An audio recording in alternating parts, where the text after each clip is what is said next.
Hi అండి, welcome to my channel Srilakshmi designers. ఇప్పుడు hands cut చేసుకున్నప్పుడు 4 పీసెస్కి జాయింట్స్ వచ్చేస్తాయి కదండి. బ్లౌజ్ పీసులు చాలా చిన్నగా ఇస్తాడు ఒక్కొక్క సారీకి.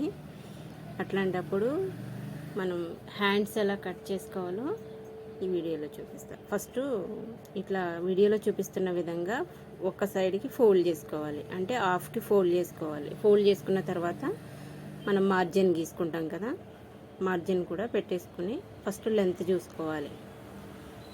లెంత్ చూసుకున్న తర్వాత మనం పైనుంచి 3.5కి ఒక మార్క్ వేస్తాం కదండి హ్యాండ్కి, అంటే హ్యాండ్ డౌన్ అది ఒక చిన్న మార్క్ ఇట్లా వేసుకుని,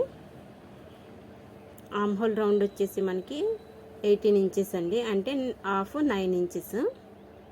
9 ఇంచెస్కి ఒక మార్క్ వేసుకోవాలి. ఈ మార్క్ దగ్గర నుంచి మనకి నార్మల్ హ్యాండ్ ఎలా తీసుకుంటామో అట్లనే డ్రా చేసుకోవాలి. తర్వాత లూజ్ తీసుకోవాలి.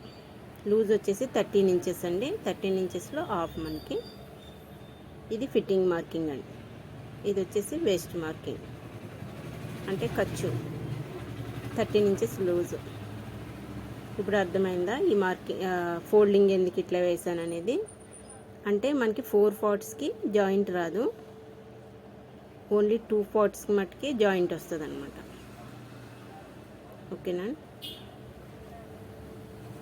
ఇక్కడ ఒక న్యాచ్ పెట్టుకోవాలి, అంటే అది కరెక్ట్ ఫిట్టింగ్. ఆ 2 పార్ట్స్కి మనం జాయింట్ వేయనవసరం లేదు.